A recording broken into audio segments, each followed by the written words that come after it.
All right. Hello. We got quite the video here today. So, I asked a bunch of people on Instagram, Facebook, Snapchat, Twitter, etc., what their biggest hot take was about really any topic. And people really delivered their hot takes. Some pretty reasonable, and some that could probably start an online war. Either way, this was done as an experiment, so that way everyone has their voices heard. With that out of the way, let's open the bag and see what you guys wrote. Okay, first hot take from Anonymous. Having children in this economy, climate, and political state is selfish, even if you personally have enough funds to do so, especially when there are so many children in the system that need homes. Now, this is a rather touchy subject, and because of that, unfortunately, YouTube has this thing where they don't take too kindly to people discussing touchy subjects to a big capacity, so the only way we can really get away with discussing this is if you leave a comment. Okay, so this next submission from Anonymous reads, social media should have an age restriction like how alcohol, tobacco products, and apparently lighters have one. Now this one I can actually kind of agree with, and I'll explain why I say kind of. Instagram is definitely the least filtered social media app, or at least one of the least filtered, because like the things you see in the comments and even like full-blown reels, like one video you'll see like, oh, a cute puppy or something, or a cute animal, or a wholesome story about, say, a celebrity helping homeless or something like that. And then the next video is like straight up gore. Like, I kid you not, one day I was watching a reel. It was a basketball highlight. And then I scrolled down a few more videos, and then I come across a video of a guy trying to take his eye out with a spoon. Like, honestly, how the fuck do you get to that from a basketball video? So I can understand where Anonymous is coming from here. It makes sense that we would have this kind of protection on services like that. Instagram, TikTok, like, I think that's the one that really should have the most restrictions when you think about it. Because, like, even when you go on TikTok, you can go in the comments, because both Instagram and TikTok, you can upload GIFs, right? Well, usually when you go on TikTok, and even Instagram too, the GIFs you'll find in the comments will either be just a silly image to like straight up porn. But there are some good alternatives that could actually work for a younger audience. Like, after all, YouTube has their YouTube Kids app, you know, like a fairly good go-to for like entertainment that's not overly shocking and everyone can enjoy.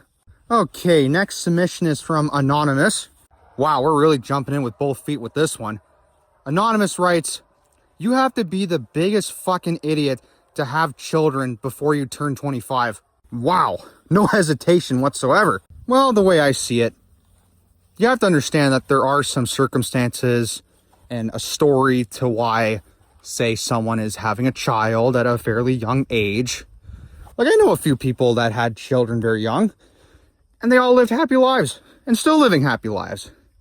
But everyone always has a different story, right? So you never really know why they're having children, and quite frankly, it's none of our business, right? So I think the way I see it is that people should just worry about their own things, you know? Because, like, I mean, your opinions don't exactly control this other person's life, right? So, I mean, but we're here for free speech and open to debate. So discuss it in the comments with others if you wish. All right. The next hot take is from Anonymous. They write, senior citizens should take a driving test every 2 years after turning 75. Okay. Now, I can kind of see where Anonymous is coming from here. Now, here's the thing.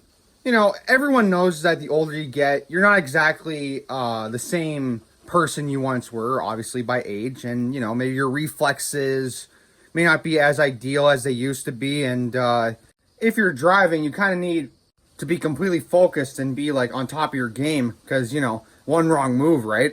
Now, I don't know if I would go as far as saying every 2 years, but like, I can kind of see what Anonymous is getting at here, because, you know, there have been a spike recently in statistics with car crashes and other traffic collisions happening that started by someone, like, say, they weren't fully focused, and it was usually someone of an older age. So I don't know if I say 2 years, but definitely a reevaluation would definitely be a good idea, safety-wise, for not only the individual who's aging, but people around them when they drive. Okay, this next hot take is from Anonymous, and they write, people who are not children are weird for watching Bluey.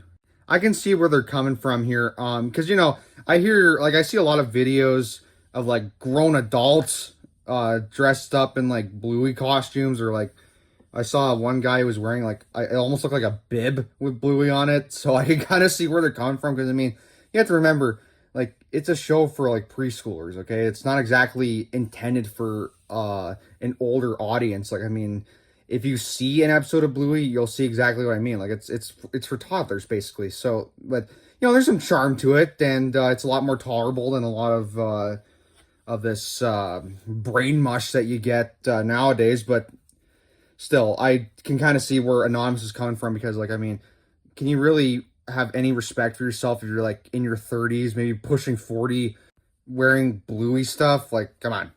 Okay, this next hot take is from Mr. Hamster 44, and he writes, goldfish crackers would taste the same as Cheez-Its if they weren't fish shaped.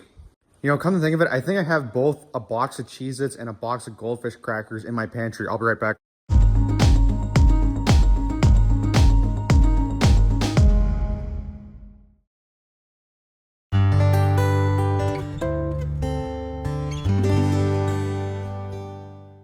Well, they were right. Okay, everybody, we're on the home stretch here, so let's continue. From Anonymous, they write, high school reunions seem completely unnecessary. Okay. Now, I'm speaking on experience here, so I myself wasn't really what you call a popular type in high school. Closest I had to fame, I guess, was playing drums for the school band. And that's really about it, to be totally honest. That was a weird thing, because people knew me, yet they didn't know me, like, fully, if that makes any sense. They knew me by name, they just didn't know me that well. What I'm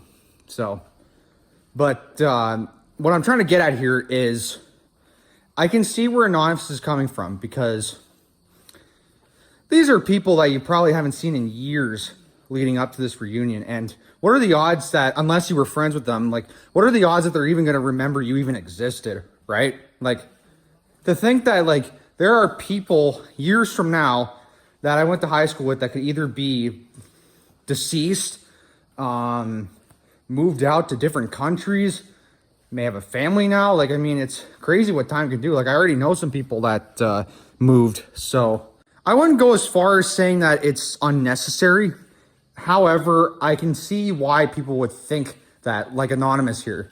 But some people get enjoyment out of these kind of events because they get to see potentially an old friend or someone that they were close to that they haven't talked to in a while. There's some benefit to it, but, like, I mean, I guess for my case, like, you won't really ever see me at a high school reunion because I have no reason to be at any of them. So, wouldn't call it unnecessary, but that's for you and the people in the comments to decide on. Okay, from Mr. Hat 22734 writes, being single is more fun than being in a relationship. Okay, now this one will definitely divide the audience a bit. Now, at the time of recording this video, I am currently single. And just like everything, there's pros and cons to it. The main pro is, yes, you do get a little more freedom, and you don't exactly have anyone to, I guess, answer to, like with what you do in a day and what you've been up to. And, like, it offers pretty much complete personal freedom anyway, and control over your schedule completely. So it's not a total loss in a sense. But it can also bring moments of, like, feeling lonely, and, in the future, maybe the financial weight of managing expenses on a single income, amongst other factors that I won't go into too much detail. But, everyone goes at their own pace, right? Like, I know some people that some have, like, a lot of dating in their history, where some are the complete opposite, or maybe some people who never even dated before. It's more common than people let on. But again, I can see where this account is coming from. Like anything, there's pros and cons to it, and I'm seeing that this account is embracing the pros, and that's good. It's best to see the best out of a situation, and dwelling on just the cons would probably make you really miserable. So it is best to look at, well, the best of a situation and not dwelling on just the cons of it. I think that's a really good way of looking at it. And, you know, people have relationships, and some people are currently in one and they may not be happy, where others are in a relationship and they're happy, or they're in denial that they're not happy. You never know, right? Relationships are a complicated, very complicated thing. And it's best to understand it before, you know, trying to experience it, like dive in head first, right? So I can see where the account is coming from. All right, everybody. We've made it to the last hot take of the bag. This one is from Anonymous, and they write, popular music have taken a severe downfall. The charts seem to be filled with nothing but industry plants, nepo babies, and rich kids. Oof, man. Well, I think I know who he's referring to. There are a few artists out there currently that have been accused of being industry plants. Like, for example, there are a few people, I won't go into names, but if you know who I'm talking about, then great. There are some music artists out there who are currently big right now, but got their start on, like, say, acting on a Disney Channel show or something. There's a lot of Disney actors that took on music, it seems. And some people that got famous in music just simply because they were famous on TikTok.